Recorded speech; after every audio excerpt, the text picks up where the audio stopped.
Hello my dear student, তোমাদের প্রত্যেককে আমার চ্যানেল আরটি সায়েন্স একাডেমিতে আরেকবার স্বাগত জানাই। তো আজকের এই ভিডিওতে আমরা কথা বলবো রাসায়নিক বিক্রিয়া নিয়ে। এই রাসায়নিক বিক্রিয়ার কারণে কিন্তু অনেক স্টুডেন্ট রয়েছে যারা কিন্তু কেমিস্ট্রি অর্থাৎ যে রসায়ন যে সাবজেক্টটা রয়েছে সেই সাবজেক্টটা কিন্তু পছন্দ করে উঠতে পারে না। কারণ এই রাসায়নিক বিক্রিয়া অর্থাৎ আমরা যদি একটা এক্সাম্পল দিয়ে কথা বলি যে HCl প্লাস হচ্ছে NaOH, এটা থেকে যদি আমরা প্রোডাক্ট বের করানোর চেষ্টা করি তাহলে হবে NaCl প্লাস হচ্ছে H2O। এই যে রিয়েকশনটা, এই রিয়েকশনে কীভাবে এই যে রিয়েক্টেন্ট দুটো অর্থাৎ হচ্ছে বিক্রিয়ক দুটো বিক্রিয়া করে প্রোডাক্ট উৎপন্ন করলো, এটা কিন্তু অনেকেই কিন্তু জানে না। এটা কিভাবে তোমরা জানবে আজকের এই ভিডিওতে আমি কিন্তু 0 থেকে 90% তোমাদেরকে কিন্তু গড়ে তুলবো। অর্থাৎ তোমরা যদি এই মুহূর্তে কেমিক্যাল রিয়েকশন করার ক্ষেত্রে 0%-এ থাকো তাহলে এই ভিডিও শেষ পর্যন্ত তোমরা কিন্তু সেটাতে 90% কিন্তু সাকসেস তোমরা কিন্তু অলরেডি পেয়ে যাবে।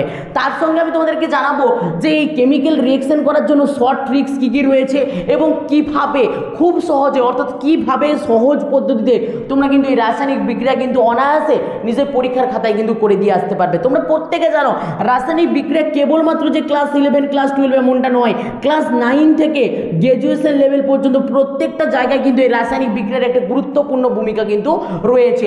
যার কোনো কারণে কিন্তু অধিকাংশ স্টুডেন্ট ক্লাস 12 এবং ক্লাস 11 অর্গানিক কেমিস্ট্রি কিন্তু ছেড়ে দিয়ে চলে আসে পরীক্ষার খাতাতে। তো আজকের এই ভিডিওটা দেখার পরে আমি শিওর যে তোমাদেরকে কিন্তু অধিকাংশ প্রশ্নের উত্তর তোমরা কিন্তু দিয়ে আসতে পারবে, যাতে করে কোনো রকম কোনো প্রশ্ন ছেড়ে তোমাকে না আসতে হয়। সেজন্য কিন্তু আজকের এই ভিডিওটা কিন্তু গুরুত্বপূর্ণ হতে চলেছে। কোনো রকম কোনো স্কিপ না করে ভিডিওটা কিন্তু শেষ পর্যন্ত দেখো। আর যদি চ্যানেলে প্রথমবার হয়ে থাকো অ্যাটলিস্ট রিকোয়েস্ট করবো চ্যানেলটিকে সাবস্ক্রাইব করে পাশে থাকা বেল আইকনে কিন্তু ক্লিক করে দাও। তো এই যে ভিডিওটা, এই ভিডিওটা শুরু করার পূর্বে তোমাদেরকে কিন্তু একটা ছোট্ট একটা রিকোয়েস্ট করব। তোমরা যারা এখনও পর্যন্ত পিরিয়ডিক টেবিলে 1 থেকে 25 বা 30 পর্যন্ত অ্যাটমিক নাম্বার অর্থাৎ মৌলের নাম সহ অ্যাটমিক নাম্বার এখনও পর্যন্ত মুখস্থ করনি, তাদেরকে রিকোয়েস্ট করবো তোমরা কিন্তু অ্যাটমিক নাম্বারটা কিন্তু মুখস্থ করবে। অর্থাৎ হাইড্রোজেন যেমন 1 হয়, হিলিয়াম যেমন হচ্ছে 2 হয়, লিথিয়াম যেমন হচ্ছে 3 হয়, এইভাবে তোমরা কিন্তু 30টা কটা বললাম 30টা মৌলের কিন্তু অ্যাটমিক নাম্বার তোমরা কিন্তু সর্বপ্রথমে যেটা করবে মুখস্থ করবে। এরপরে তোমাদেরকে কয়েকটা জিনিস, বেসিক জিনিসই কেমিস্ট্রির রিয়েকশন করার জন্য জানতে হবে। সেই বেসিক জিনিসগুলো কি না, আমরা জানি গ্রুপ নাম্বার 1, এই গ্রুপ নাম্বার 1-এ কারা থাকে? অ্যালকালি মেটাল থাকে। এই অ্যালকালি মেটালের অলওয়েজ মনে রাখবে যে অলওয়েজ এর যে জারণ সংখ্যা হয় সেটা কিন্তু হয় +1। এখানে কিন্তু অক্সিডেশন নাম্বার কিন্তু মাস্ট বি, অর্থাৎ রিয়েকশন করার জন্য তোমাদেরকে কিন্তু এই অক্সিডেশন নাম্বারটা কিন্তু জানার প্রয়োজন পড়বে, অর্থাৎ যোজ্যতা তোমাদের কিন্তু জানার প্রয়োজন পড়বে।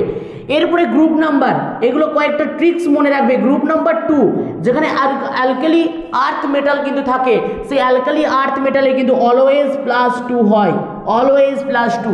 এরপরে যদি আমরা ক্লোরিনের কথা বলি, ফ্লুরিনের যদি কথা বলি, এই ফ্লুরিনের কিন্তু অলওয়েজ মনে রাখবে অলওয়েজ কিন্তু -1 হয়। এর কিন্তু কোনো রকম কোনো বিকল্প নেই। এই যে 3টা বললাম এদের কিন্তু কোনো রকম কোনো বিকল্প কিন্তু নেই। এরপরে যদি আমি অক্সিজেনের কথা বলি, অক্সিজেন কিন্তু অলওয়েজ -2, কয়েকটা এক্সেপশন আছে যেখানে কিন্তু -2 ছেড়ে ওরা -1 আবার যে 2 সেই 2ও কিন্তু এরা প্রদর্শন করে। এটা কিন্তু আমরা পরে ডিসকাশন করব। এছাড়াও এনের যদি কথা বলি এরা কিন্তু -3 হয়।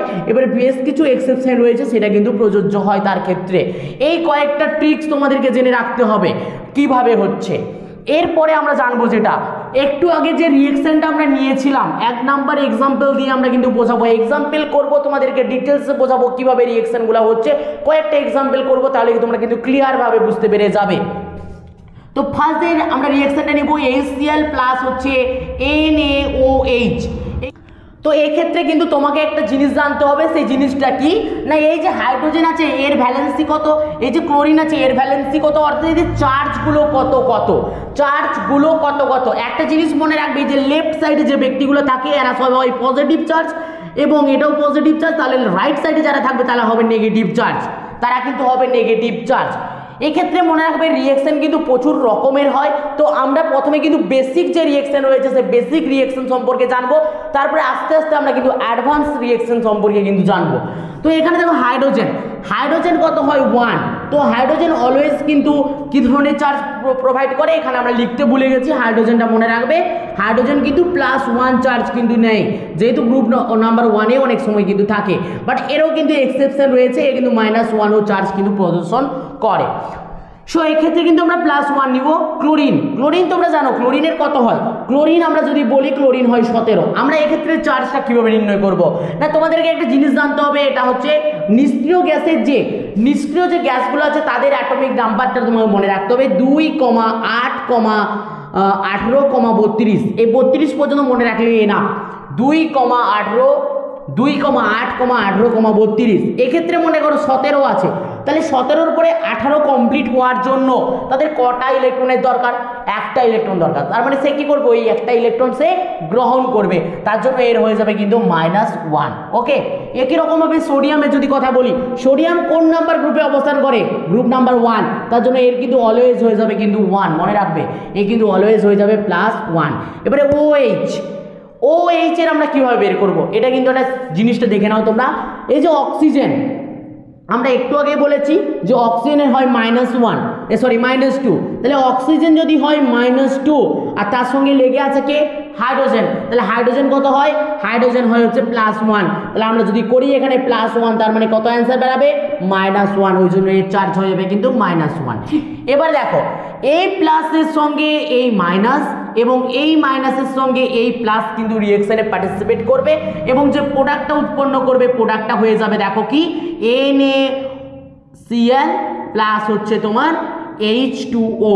এই অক্সিজেন এবং হাইড্রোজেন অলওয়েজ মনে রাখবে, অক্সিজেন এবং হাইড্রোজেন যদি রিঅ্যাকশনে পার্টিসিপেট করে অলওয়েজ কিন্তু জল উৎপন্ন করে, কোনো সময় যে H+ আয়ন বা H2 গ্যাস উৎপন্ন করলো কিন্তু এমনটা নয়। তাহলে এখানে NaCl প্লাস কিন্তু H2O যে প্রোডাক্ট, সেই প্রোডাক্ট কিন্তু উৎপন্ন করলো। এখানে তোমাকে মনে রাখতে হবে এগুলোকে বলা হয় রিঅ্যাকট্যান্ট এবং এগুলোকে বলা হয় প্রোডাক্ট। তো আশা রাখি কিন্তু বুঝতে পেরে গেছো। তো এরপরে যদি আমরা আরেকটা রিঅ্যাকশন নিয়ে কথা বলি, 2 নম্বর রিঅ্যাকশন NH4Cl প্লাস H2O। তো আমরা সেকেন্ড পজিশনে যে রিঅ্যাকশনটা নিয়েছি তোমরা একটু ভালোভাবে নোটিস করলে দেখতে পারবে, সবার প্রথমে আমাদেরকে যে কাজটা এখানে করতে হবে সেটা এখানে কিন্তু ভেঙে ফেলতে হবে।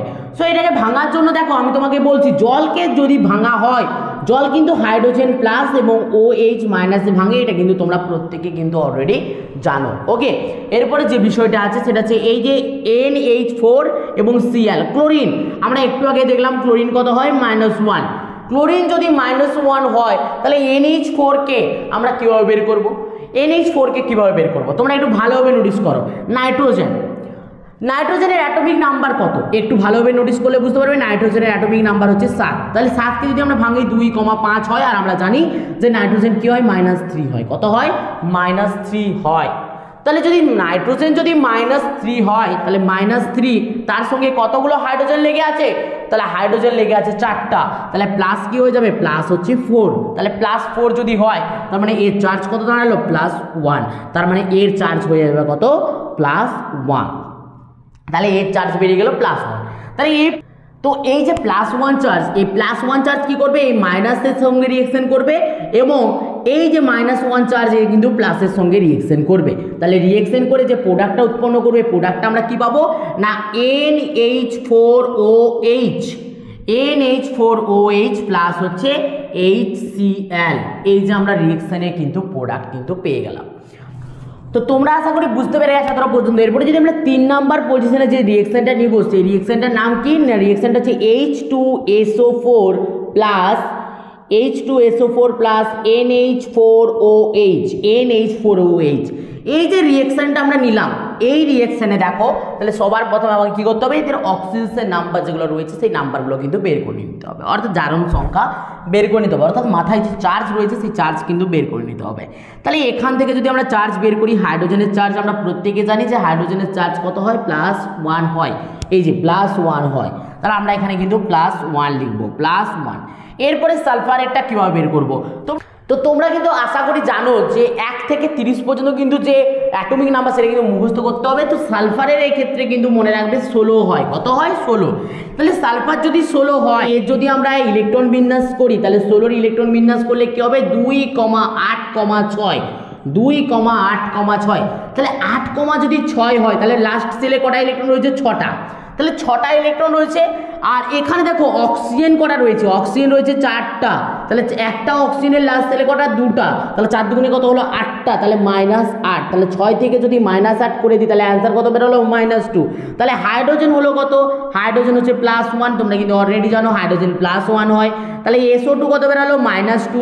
একই রকমভাবে NH4 একটু আগে আমরা বের করেছি। NH4 কত হয়? NH4 হয় +1 এবং OH আমরা অলরেডি বের করে রেখেছি হয় -1।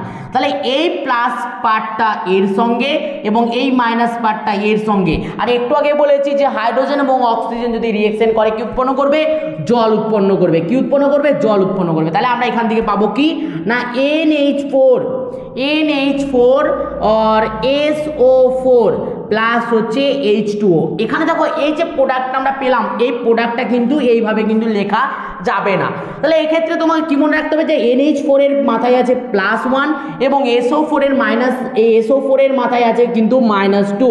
তাহলে এর চার্জ চলে আসবে এর নিচে এবং এর চার্জ চলে যাবে এর নিচে। তাহলে আমরা এই যে প্রোডাক্টটা পেলাম এই প্রোডাক্টটাকে আমরা কিভাবে লিখবো না এই প্রোডাক্টটাকে আমরা লিখবো NH4 তার whole to SO4 plus H2O। তো আশা রাখি কিন্তু এতটা পর্যন্ত কিন্তু প্রত্যেকে বুঝতে পেরে গেছো। যদি এতটা পর্যন্ত প্রত্যেকে কিন্তু বুঝতে পেরে গিয়ে থাকো তাহলে এতক্ষণ পর্যন্ত যেটুকু বুঝলে তার জন্য ভিডিওটা লাইক করে কমেন্ট করো যে তোমরা এতটা পর্যন্ত কোনো রিঅ্যাকশনে যদি কোনো রকম কোনো বুঝতে অসুবিধা হয়েছে কিনা। যদি বুঝতে পেরে থাকো অবশ্যই লাইক করো। আর চ্যানেলে প্রথমবার হলে অবশ্যই কিন্তু চ্যানেলটিকে সাবস্ক্রাইব করে দাও এরকম ভিডিও নোটিফিকেশন সবার আগে পাওয়ার জন্য। এরপরে আমরা 4 নাম্বার যে রিঅ্যাকশনটা তোমাদের জন্য তুলে নেবো সেটা হচ্ছে HCl + CaCO3।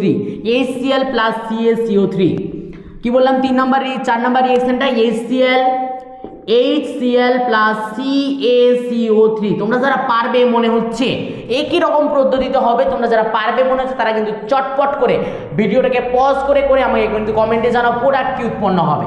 তো এক্ষেত্রে দেখো হাইড্রোজেন আমরা অলরেডি বের করে দেখেছি 1 হয়, ক্লোরিন আমরা জানি -1 হয়, ক্যালসিয়াম কত হয়? ক্যালসিয়াম হয় 20। কত হয়? 20। তাহলে 20 যদি হয় ক্যালসিয়াম তাহলে 20 তাহলে 18 থেকে কত বিয়োগ করছে? 2। তাহলে কত হবে? +2 হচ্ছে 20। আর ক্যালসিয়াম হচ্ছে মনে রাখবে তোমরা হচ্ছে এই যে সিরিজ গ্রুপ নাম্বার 2 এই গ্রুপ নাম্বার 2তে কিন্তু থাকে এই জন্য কিন্তু এই +2 হবে। এরপরে হচ্ছে CO3 টা আমরা কিভাবে বের করবো? কি প্রসেস? কার্বন কত হয়? কার্বন হচ্ছে 6। কার্বন যদি 6 হয় তাহলে ওর লাস্ট সেলে মানে 2,4 তাহলে কত হলো? 4। তাহলে 4 থেকে আমরা কি করবো? এখানে অক্সিজেন কটা আছে? 3টা। অক্সিজেন 3টা মানে 3 গুণে 6। তাহলে অ্যান্সার কত হলো? -2। তাহলে এর বেরাবে -2। তাহলে Ca হলো 2+ এবং O3 হলো 2- হলো। এতটা পর্যন্ত প্রত্যেকে বুঝতে কোনো অসুবিধা নেই। এরপরে গল্পটা হচ্ছে কি এখানে দেখো যে রিঅ্যাকশনটা হবে সেটা হবে প্লাসের সঙ্গে মাইনাস এবং মাইনাসের সঙ্গে প্লাস, এইভাবে কিন্তু রিঅ্যাকশনটা হবে। তো আমরা বলবো কি HCO3। তাহলে প্রথম যে প্রোডাক্টটা হলো HCO3 আর একটা হবে CaCl।